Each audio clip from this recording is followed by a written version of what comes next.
Hello, my dear student of standard 8, and we are going to cover chapter number 4, the Supreme Court, and we are going to cover this full chapter in this session only.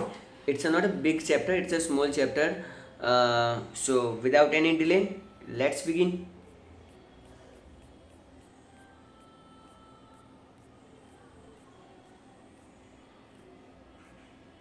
Okay, on the very first page, you can see the name of the chapter, the Supreme Court. Okay, 2G spectrum allocation, the SC. Whenever you read SC in the newspaper, आपको supreme court assume करना है. Whenever in the newspaper you will read HC, that means high court. So ये कुछ terms हैं जो आपको पता होनी चाहिए. Okay, as you can see कुछ घोटाले बाहर आए थे, सो उसके बारे में सुप्रीम कोर्ट ने डिसीजन गिव अप किया है. Judgement of the supreme court in the newspaper. आए दिन आप लोग अगर 3 दिन के न्यूज़पेपर पढ़ो तो एक बार तो आपको सुप्रीम कोर्ट या हाई कोर्ट का कोई ना कोई डिसीजन देखने को मिलेगा ही मिलेगा. Okay, so collection of cutting of the judgement publish in the newspaper and fill the table given below. तो आपको ऐसे 3 कॉलम फिलअप करने हैं. Column number 1, name of the court, या तो सुप्रीम कोर्ट देगा या फिर हाई कोर्ट देगा.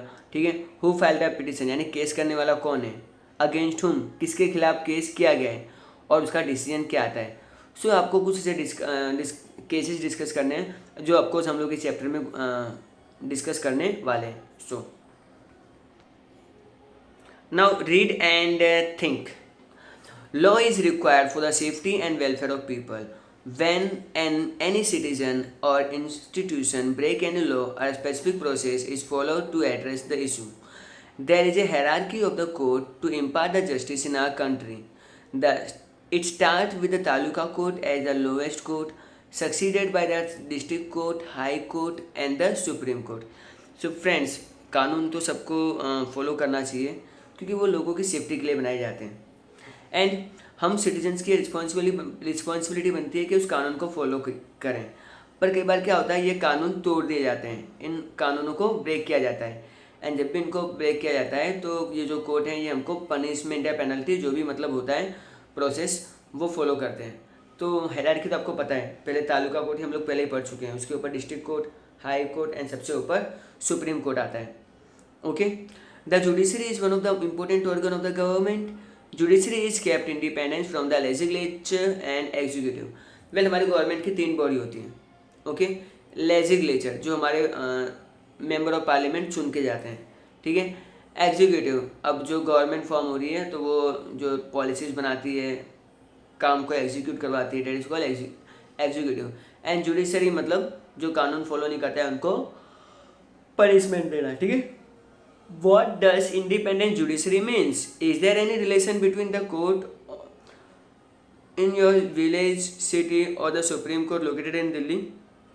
You will get the answer this question in this chapter. इस चैप्टर में हम लोग ये जानेंगे कि जुडिशरी को इंडिपेंडेंट क्यों होना चाहिए. आपके घर के पास वाला कोर्ट और सुप्रीम कोर्ट, इन सब में क्या फ़र्क है. सुप्रीम कोर्ट जो दिल्ली में है, इन सब में क्या फ़र्क है. All such thing we are going to see in this chapter. As you can see on your screen, यहाँ पर आपको सुप्रीम कोर्ट का फोटो दिया गया है. ओके, सुप्रीम कोर्ट जो इंडिया का सबसे हाईएस्ट कोर्ट माना जाता है. अफकोर्स हम लोग इसके बारे में और डिटेल स्टैंडर्ड 9 पे पढ़ेंगे, बट यहाँ पे थोड़ा बहुत आपको जनरल नॉलेज दिया जाएगा. Okay, now what is the role of supreme court. तो सुप्रीम कोर्ट क्या काम करता है. ओके, जो भी काम करता है सो पहले हम लोग रीड कर लेते हैं, बाद में I will explain you. The supreme court is the highest court among all the court in the nation. It came into the existence on 28 January 1950. It hold the right of conferring the fundamental rights granted to us by the constitution. Citizens have right to file an appeal directly in the Supreme Court if any of his or her fundamental rights has been violated. Any citizen or institution can file petition in the Supreme Court to avail the justice in the view of public interest. This is known as the PIL, जिसको हम लोग Public Interest Litigation कहेंगे. The Supreme Court interrupt the institution and advises the President and the Parliament is in the same regards. It also enjoys the power to review the judgment passed by any lower court. The Supreme Court solves the dispute between the citizen and the government, between the states and between the central and the state. And to understand this, let us study the save Narmada movement of Gujarat. Okay, so यहाँ पर सबसे पहली बात तो आपको ये चीज़ ध्यान रखनी है कि सुप्रीम कोर्ट जो है ना वो हमारे कंट्री का सबसे हाईएस्ट कोर्ट है. ओके, एंड सुप्रीम कोर्ट कब इस्टेब्लिश हुआ था आपको डेट याद रखनी है. सी, हमारा रिपब्लिक डे कब आता है? 26 जनवरी 1950 से शुरू हुआ था. उसके 2 दिन बाद आफ्टर 2 डेज, जो आपको 2 ऐड करना है, 28 जनवरी 1950 को हमारा सुप्रीम कोर्ट इस्टेब्लिश हुआ था, जो हमको फंडामेंटल राइट्स प्रोवाइड करता है. किसी भी सिटीजन को लगे कि मेरा फंडामेंटल राइट्स वायलेट हो रहा है तो वो सीधा सुप्रीम कोर्ट में जाके केस कर सकता है. कभी कभी पब्लिक के इंटरेस्ट के लिए PIL भी फाइल किए जाते हैं. फॉर एग्जांपल, कोई इंसान अपने स्टेट गवर्नमेंट के अगेंस्ट केस PIL फाइल कर सकता है कि गवर्नमेंट कुछ कर नहीं रही है, कोरोना इतना फैल रहा है. ओके, सो पब्लिक के इंटरेस्ट में कोई भी केस फाइल किया जा सकता है. एंड इसके अलावा सुप्रीम कोर्ट को जो सारे पावर्स हैं वो प्रेसिडेंट के थ्रू ही मिलते हैं. ओके, इवन पार्लियामेंट में भी पार्लियामेंट का भी इसके ऊपर कोई कंट्रोल नहीं होता है, लेकिन उसको जो और भी ज़्यादा पावर कौन देता है? पार्लियामेंट ही देता है. सुप्रीम कोर्ट से ना सारे मैटर सॉर्ट आउट करता है. Supreme court normal common citizens और गवर्नमेंट के बीच के इशू सॉर्ट आउट करता है. सुप्रीम कोर्ट स्टेट्स के आपस के झगड़े निपटाता है. एंड इवन सेंट्रल और स्टेट के बीच में भी कई बार प्रॉब्लम हो जाती है तो वो भी सुप्रीम कोर्ट ही देखता है. अभी सुप्रीम कोर्ट कैसे सब कुछ देखता है उसके लिए हमको पढ़ना पड़ेगा save Narmada movement. Save Narmada movement is one of the important question, तो आपको इसमें ज़्यादा ध्यान देने की जरूरत पड़ेगी. Okay, so let's get started. Save Narmada. तो पहले मैं पूरा केस रीड कर लेता हूँ and then I will go through the explanation. There was a protest against the increasing the height of Narmada Dam above 110 meter near Navagaon. Environmentalist organization and the NGOs from Madhya Pradesh and other regions were fighting for the rights of the tribal who would lose their land and habitat forever due to this project. The Supreme Court passed a judgment on the 8th of March 2006 to resolve the conflict between the two states. It stated that in the accordance with the rising population, it is necessary to carry out this project. There was a possibility of the positive development in the environment benefits on all the living beings due to the Sardar Sarovar Yojana. The arid areas of Rajasthan and the Gujarat and Madhya Pradesh would get water, and expansion of desert could be kept under control. Proper rehabilitation of the tribal affected by this project should be given the top priority, and hence their fundamental rights would be protected. So friends, यहाँ पर क्या क्या कहा गया है? सी, protest हो रहा था नर्मदा डैम की हाइट 110 मीटर से ऊपर करने के लिए. अब आप समझो कि नर्मदा डैम की हाइट बढ़ेगी तो उसके पीछे ज़्यादा पानी स्टोर होगा तो ज़्यादा एरिया कवर करेगा. तो अब अगर डैम की हाइट बढ़ती है तो पीछे ज़्यादा पानी स्टोर होगा तो ज़्यादा ज़मीन कवर करेगा. एंड इसी में से बहुत सारे जो ट्राइबल लोग होते हैं, जो आदिवासी लोग होते हैं, इनके मतलब जो घर हैं, इनकी जो खेती की ज़मीन है, ये परमानेंटली डूब जाएंगे और इनकी ज़मीन हमेशा के लिए जा ही रही है. ओके, ये तो हम लोगों ने देख ही लिया है. तो इनके हक के लिए मध्य प्रदेश के एक NGO ने केस फाइल कर दिया. नाउ फिर आया जजमेंट 8 मार्च को 2006 को. वेल, जजमेंट में कोर्ट ने ये कहा, सुप्रीम कोर्ट ने, कि देखिए पॉपुलेशन बढ़ रही है तो प्रोजेक्ट को तो ज़रूरी है क्योंकि इसमें ज़्यादा पानी स्टोर होगा, आगे की जनरेशन के लिए पानी हमको देना पड़ेगा. इससे सूखे इलाके जैसे कि राजस्थान, मध्य प्रदेश एंड गुजरात, इनको भी पानी मिलेगा. इवन जो डेजर्ट का जो एक्सपांसन है वो हम लोग कंट्रोल कर सकते हैं. तो गवर्नमेंट ने बोला इनके लिए कुछ रिहेबिलिटेशन का आपको प्रोग्राम करना चाहिए, या तो फिर आप इनको एक काम कीजिए, या तो पैसे दे दीजिए तो ये अपनी कहीं और घर परचेस कर लेंगे या कहीं और रहने चले जाएंगे, या फिर आप इनको, अगर इनको पैसे नहीं लेने तो आप इनको सेम अमाउंट ऑफ ज़मीन जितनी इनकी जा रही है इतनी आप उनको अलॉट कीजिए, बट कहीं और पे, और वो भी एक पर्टिकुलर रीजन के अंदर ही. वरना आपको कन्याकुमारी अगर कोई ज़मीन देगा तो आप क्या काम का, कोई काम का नहीं है. ओके, सो ये टॉप प्रायोरिटी का प्रोजेक्ट था. सो फंडामेंटल राइट्स किसी के वायलेट होने नहीं चाहिए. राइट टू लिव सबका राइट है. You can C Narmada dam. अब तो चलो ठीक है 110, अब तो बहुत ज़्यादा 139 मीटर्स आई थिंक हाइट बढ़ गई है. चलिए, अब आपको एक्टिविटी दी गई है. Fill the table given below and the judgement publish in the different newspaper. तो आपको न्यूज़पेपर के बहुत सारे जजमेंट आपको देखने हैं. Now dispute between the states and central and the state, dispute between the two states, dispute between the two citizens, dispute between the person and the government, dispute between the person and the institution. Well मैं अगर example दूँ central और state का क्या मगजमारी है, तो usually central और state के इश्यूज़ कब होते हैं, बेसिकली कब होते हैं जब या तो उनको प्रॉपर फंड नहीं मिल रहा है या दोनों गवर्नमेंट एक दूसरे को प्रॉपरली हेल्प नहीं कर रही है ना. फॉर एग्जांपल सेंट्रल गवर्नमेंट को वेस्ट बंगाल से प्रॉब्लम है, तो सेंट्रल गवर्नमेंट ने वेस्ट बंगाल की गवर्नमेंट के अगेंस्ट में केस फाइल कर दिया सुप्रीम कोर्ट में. ओके. सेकेंड आता है टू स्टेट्स के बीच में. अभी हमने जस्ट गुजरात और महाराष्ट्र का एग्जांपल किया है. सुशांत सिंह केस में आपने देखा होगा बिहार एंड मुंबई में थोड़ा कॉन्फ्लिक्ट हो गया था. ओके. तो ये केसेस भी वहाँ पे फाइल अप किए जा सकते हैं. टू सिटीजन्स, तो दो सिटीजन्स के आपस की जो लड़ाइयाँ होती हैं वो एंड ऑल दैट. ठीक है. अगर आप लोग न्यूज़पेपर पढ़ते हो then it is good and आप लोग ये सब चीज़ें इजीली समझ पा रहे होंगे. Well, why the judiciary independent. कानून व्यवस्था को इंडिपेंडेंट रहना क्यों ज़रूरी है. नाउ जस्ट आपको एक सिचुएशन दी गई है. Imagine yourself into a situation where a powerful person capture the land belonging to your family and you go to the court and to get your property back, but the system is such that a powerful influential person can remove transfer of the judge and from his or her post. In such situation the judge would favor powerful person only. चलिए आप एक किसी situation की कल्पना कीजिए जहाँ पर आप एक अपने फैमिली के साथ अच्छे से रह रहे हो, तभी कुछ पैसे वाले लोग या कुछ गुंडे तत्व जो होते हैं वो आपकी ज़मीन पर कब्जा कर लेते हैं. अब आप कहाँ उनसे लड़ने भिड़ने जाओगे, एंड आपने क्या किया, केस कर दिया. लेकिन उनके पास इतना पैसा है कि उन्होंने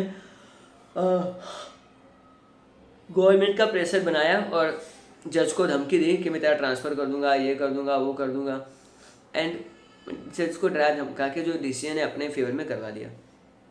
क्या आपको लगता है कि जज को क्या किसी के अंडर में आ जाना चाहिए? नहीं आना चाहिए. ओके. तो इसके लिए हमने क्या किया है, जज को इंडिपेंडेंट ही कर दिया है. मतलब जज पे कोई भी ना तो सेंट्रल गवर्नमेंट का रूल काम करेगा ना स्टेट गवर्नमेंट का. इनमें जो कोई भी जजेस पे प्रेशर नहीं बना सकते. ठीक है. इनकी सैलरी, इनका ट्रांसफ़र वो भी उनके हाथ में नहीं होता है.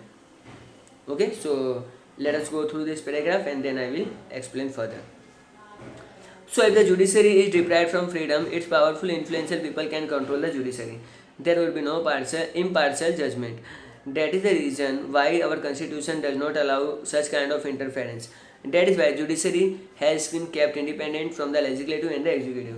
Thus, once the judges are appointed in the High Court and the Supreme Court, it becomes very difficult to expel them from their respective positions. If the individual feels that his or her fundamental rights violated, he or she can go to the court. अगर judiciary को अगर हम लोग freedom से दूर रखें तो ये पावरफुल लोग क्या करेंगे, ये अपना डरा धमका के जो जजमेंट की जो प्रक्रिया होती है, जो उसका प्रोसेस होता है, उसको ये स्लो डाउन कर लेंगे और अपने फेवर में कर लेंगे. इसलिए हम लोगों ने जुडिशरी को बिल्कुल ही इन लोग अलग रखा हुआ है ताकि इनका इंटरफेरेंस ना के बराबर हो. और कई बार आपने देखा है कि जजेस जो होते हैं हाई कोर्ट के, सुप्रीम कोर्ट के, इनको इनकी पोस्ट से हटाना, इनका ट्रांसफ़र करना बहुत मुश्किल है. मतलब ये लोग कर ही नहीं सकते इन शॉर्ट. ओके. एंड यही सुप्रीम कोर्ट है जो हमारे फंडामेंटल राइट्स का वायलेशन को रोकता है. Now think, can an ordinary citizen win a case over a powerful or influential people in this judicial system? Justify your answer. क्या कोई गरीब कमज़ोर आदमी कोई बहुत ही पावरफुल इंसान के खिलाफ केस लड़के जीत सकता है? हाँ, आपको जीत सकता है अगर वो सही है तो. ओके. सो अब हम बात करते हैं are the court are various level connected with one another. देखो, taluka court, district court, high court और सुप्रीम कोर्ट होता है. क्या ये आपस में लिंक है? ठीक है. आपको ये सब प्रूव करना है. Yes they are. To understand this, understand the procedure of the filing a petition. If the individual finds the judgment given by the lower court not satisfied, then he or she can file the petition to the upper court. अगर आपको लगता है कि कोई इंसान जो lower court के decision से खुश नहीं है, तो वो अपर कोर्ट में जाके अपना जो पक्ष है वो रख सकता है. और केस लड़ सकता है, पिटिशन रख सकता है। ओके, तो to understand this concept let us discuss a case. There is a few houses in the southern direction of the Ratlam municipality, and constructed the road behind the houses was the road leading to the government college near the junction of the old and the new municipality road. uh, Ran to the convent of the dirty water industry released the dirty water infested in the chemical in this convent. It had become the sources of the foul smell and mosquito. Slum dwellers answered the natural calls by the side of this culvert. The health department had failed to control the mosquito. The resident repeatedly written application to remove the dirt about it, but the health department failed to take care. So, as a result, the resident appealed to the Taluka court of the subordinate magistrate. Okay.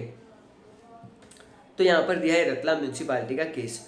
Ratlam municipality case में क्या होता है? Well आपने देखा कि रतलाम में south direction में अगर हम बात करें तो वहाँ पे एक रोड बनी हुई है। अब ये रोड क्या है, कॉलेज की तरफ जाती है, लेकिन इस रोड पे ना बहुत ही मतलब गंदगी जमा हो रही है, कचरा जमा हो रहा है। ठीक है, अब यहाँ पे जो पास में एक इंडस्ट्री है उसका सारा केमिकल इधर आता है और इकट्ठा हो जाता है। बहुत सारी बदबू मारती है, मॉस्किटो होते हैं उसमें, मॉस्किटो ब्रीड करते हैं। इवन कुछ झुपड़पट्टी वाले वहीं सुबह फ्रेश होने वहाँ पर जाते हैं। सो आसपास के जो रहने वाले इलाके लोग हैं जो उनको बहुत बदबू आती है, स्मेल आती है, उन्होंने ये केस कर दिया। ठीक है, तालुका कोर्ट में। अब तालुका कोर्ट में क्या होता है, let's see. Okay, so the magistrate gave the verdict in the favour of the resident. So जैसे तालुका कोर्ट में डिसीजन आता है तो जो तालुका कोर्ट के जो मैजिस्ट्रेट होते हैं तो वो फेवर अपना जो डिसीजन है वो सिटीजन्स के रेजिडेंट्स के फेवर में सुनाते हैं। रेजिडेंट्स यानी जो आसपास में रहने वाले। Municipality and the town improvement trust have failed in their duty of maintaining the cleanliness. ये मतलब कुछ जजेस के वर्डिंग्स दिए गए हैं कि म्यूनसिपैलिटी और जो टाउन इम्प्रूवमेंट वाले हैं वो अपनी ड्यूटी ठीक से नहीं कर पा रहे हैं। Both the institution are order to cleanse the place with immediate effect within 15 days the work of the close drainage should be completed. तो ये दोनों इंस्टीट्यूशन को मतलब थोड़ा डांट फटकार लगाई गई है और कहा गया कि 15 days के अंदर ये पूरा मैटर सॉर्ट आउट कर दीजिए, वहाँ पे जितना भी कचरा है सब कुछ साफ कर दीजिए। अब नॉर्मल सी बात है, इस डिसीजन से कौन खुश नहीं होगा? ऑफकोर्स रतलाम म्यूनसिपालिटी वाले। ठीक है, the municipality challenge this verdict to the Ratlam district court. तो ये कहाँ जाएंगे, अब डिस्ट्रिक्ट कोर्ट में जाएंगे। ओके, एंड डिस्ट्रिक्ट कोर्ट में देखते हैं जज ने क्या कहा। जज ने कुछ कहा, क्या कहा? The judgement of the taluka court declare to be unfair. पलट दिया एकदम से, बराबर ना। उन्होंने बोला नहीं नहीं, तालुका ने जो कहा था वो गलत है। तो इससे अब कौन नाराज होगा? रेजिडेंट नाराज होंगे। The resident challenge the verdict to the high court and the high court sustain the verdict of the taluka but added the verdict. तो यहाँ पे जो हाई कोर्ट जो है ये बोल रहा है कि नहीं, तालुका कोर्ट ही सही था। मतलब रेजिडेंट के फेवर में डिसीजन सुनाते हैं और उन्होंने अपने डिसीजन में क्या सुनाया, देखिए ये हमारे भाई साहब क्या डिसीजन सुना रहे हैं, ब्लू वाले, बिल्कुल मेरे इमेज के पैरेलल जाइए। For a close drainage system 7 month time limit is given instead of 15 days. The pit should be filled with the soil to stop the water accumulation and mosquito breeding. All work should be completed within 2 years. वो आप बताइए, ये लोग ऐसा कह रहे हैं कि 15 दिन का टाइम बहुत कम है। तो ये पूरे ड्रेनेज सिस्टम को मतलब रिपेयर करने के लिए म्यूनसिपालिटी के भी अपने अपने साधन होते हैं, उसको मतलब लगा के लगभग 7 महीने के अंदर ये ड्रेनेज सिस्टम को बंद ही कर दो। ठीक है, एंड वहाँ पे जहाँ पे बहुत ज़्यादा पानी इकट्ठा होता है उधर आप थोड़ी कुछ मिट्टी विट्टी डाल दीजिए ताकि पानी का वहाँ पे जमावड़ा ना हो और मॉस्किटो भी ब्रीड ना कर पाए। और ये सारा का सारा काम 2 साल में हो जाना चाहिए। तो क्या 2 साल तक रेजिडेंसी से चुपचाप बैठेंगे? देखते हैं इमेज के नीचे क्या होता है। चलिए, Ratlam municipality was unhappy. Ratlam municipality अभी भी मतलब खुश नहीं है with the verdict, so it move to the supreme court. अब ये रतलाम म्यूनसिपालिटी वाले सुप्रीम कोर्ट में आते हैं। The supreme court sustain the judgement and so the taluka court and further order that. अब सुप्रीम कोर्ट में आप नीचे देख रहे हो सफ़ेद दाढ़ी वाले भाई साहब जो है जोर से ऑर्डर ऑर्डर करके मतलब फैसला सुना दिया। क्या फैसला सुनाया? इन्होंने फैसला सुनाया रेजिडेंट्स के फेवर में, ठीक है। और कुछ और ऐड किया। The chemical and the dye plant which are responsible for the pollution should be close with the joint effort of the municipality and the state government. तो उन्होंने कहा कि सारे फसाद की जड़ वो केमिकल प्लांट ही है। वो केमिकल प्लांट केमिकल रिलीज करता है, केमिकल फिर पानी में मिलता है और सब गंदगी फैलती है। तो म्यूनसिपालिटी को और स्टेट गवर्नमेंट को ऑर्डर दिया गया है कि आप इसको क्लोज डाउन कर दो ताकि लोगों की ज़िंदगी अच्छी हो सके, ठीक है। एंड जजेस give the judgement and verdict, उसको वर्डिक्ट भी कहा जाता है। एक्टिविटी दी गई है, arrange a mock court procedure from the taluka court and the supreme court in a classroom with the help of your teacher. मतलब पूरी क्लासरूम को ये लोग बोल रहे हैं कि अदालत बना दो, ठीक है। जैसा तारीख पर तारीख, तारीख पर तारीख, बस अब तो यही सुनना बाकी रहेगा। क्या अच्छा, अभी एक क्वेश्चन पूछा गया है, can any citizen appeal in the court? क्या कोई सिटीजन जैसे कि आप जैसे लोग हैं, हम जैसे लोग हैं, क्या कोई भी सुप्रीम कोर्ट में केस कर सकता है? ये पैराग्राफ पढ़ते हैं फिर आपको पता चलेगा। We have learned that any citizen can appeal in the court for the protection of his or her fundamental rights, but in reality, poor people find it very difficult to go to the court. The legal procedure not only require a lot of money and the paperwork, but also it is very time consuming. For the poor person who is illiterate and incurring irregular income, it becomes really tough to go to the court and demand justice. देखो ये बात तो हम सब लोग जानते हैं कि हाँ, इंडिया के सुप्रीम कोर्ट में कोई भी जाके केस कर सकता है, उसका अगर फंडामेंटल राइट्स वायलेट होता है तो। पर सच्चाई देखें ना, रियलिटी देखें तो गरीब इंसान कभी भी सुप्रीम कोर्ट आना प्रीफर करता ही नहीं है, क्योंकि ये सब लीगल मैटर होते हैं। लीगल मैटर में बहुत सारा पैसा स्पेंड होता है, वकीलों की फ़ीस होती है, बहुत सारा पेपर वर्क होता है। एंड बेचारा जो पुअर होता है वो तो पहले से इलिटरेट है एंड उसकी कोई इनकम भी कोई फिक्स नहीं होती है, ओके। वो आपकी तरह, वो मतलब नॉर्मल सेलिब्रिटीज़ की तरह, फिल्म स्टारों की तरह एक साल बैठ के आराम से खा नहीं सकते, ओके। अगर आप कोई सेलिब्रिटी को एक साल तो कोई मूवीज मत दो तो भी वो लोग की ज़िंदगी आराम से कट सकते हैं, क्योंकि वो पहले बहुत पैसे कमा के बैठे हैं। बट दिस पुअर पीपल, इनको तो जो डेली बेसिस पे काम करते हैं, इनके लिए बहुत मुश्किल है कोर्ट में जाना और जस्टिस डिमांड करना। इनकी इसी मजबूरी का बेनिफिट कुछ लोग उठाते हैं बाद में, okay. You can C a worker जो हाथ से गाड़ी खींच रहे हैं, ओके। अब तो इनके लिए क्या किया जाए? Now keeping this fact in mind, the supreme court announce the provision of the public interest litigation, जिसको हम लोग PIL भी कहेंगे, ठीक है। And with the supreme court can has made an effort, the maximum people can reach up to the court for justice. Any individual or institution can file the case on behalf of the people from the deprived class, and if any the fundamental rights being violated, then citizen can appeal straight to the High Court or the Supreme Court. So ये लोग क्या कह रहे हैं कि देखो, no doubt गरीब लोग आते नहीं हैं, पर उसके लिए PIL भी हम लोग एक नया सिस्टम शुरू कर सकते हैं। इससे क्या होगा, ज़्यादा से ज़्यादा लोग कोर्ट के में पहुंच सकते हैं। कुछ वर्करों के बिहाफ पे कोई पर्टिकुलर वकील भी केस डाल सकता है, ओके। कोई इंसान या कोई इंस्टीट्यूशन जो भी कानून ब्रेक कर रहे हैं उनके लिए हम लोग केस डाल सकते हैं और PIL भी फाइल कर सकते हैं। चलिए आगे बढ़ते हैं, okay. After 1980 PIL was used to bring the justice to many deprived section of the society. For example, PIL filed for the free laborer or for inhuman labor or to release a prison from the jail in Bihar after the terms of punishment was over.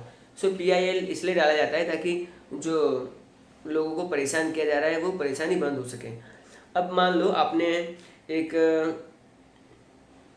Museum में से चोरी किया आपने, और मान लेते हैं कि म्यूजियम में जो चोरी करते हैं उनको मैक्सिमम 6 महीने की सज़ा होती है। अब तारीख पर तारीख आ रही, पर 6 महीने निकल गए। वो 6 महीने ऑलरेडी वो इंसान जेल में स्पेंड कर चुका है, तो उसको तुरंत ही रिलीज़ कर देना चाहिए।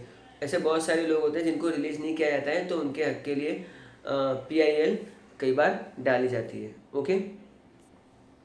चलिए यहाँ पे कुछ और चीज़ें दी गई हैं, that is things to know. The midday meal program launched by the government in the government aided school to outcome of one such PIL. ऐसी एक PIL डाली गई थी कि गवर्नमेंट, ठीक है, गवर्नमेंट का इंटेंशन बहुत अच्छा है कि वो हमारे देश की जनता को पढ़ाना चाहती है, बट कई बार क्या होता है कि वो लोग इसलिए नहीं आ पाते ताकि वो लोग कहीं बाहर कमाने जाएं, तो दो पैसे कमाएंगे तभी तो खा पाएंगे।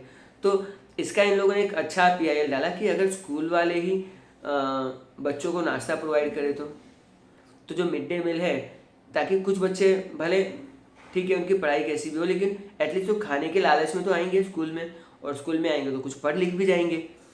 तो ऐसा ही ये जो मिड डे मील है ये PIL से ये हुआ था। ठीक है, नाउ हम लोग बिल्कुल लास्ट पैराग्राफ पे आ गए।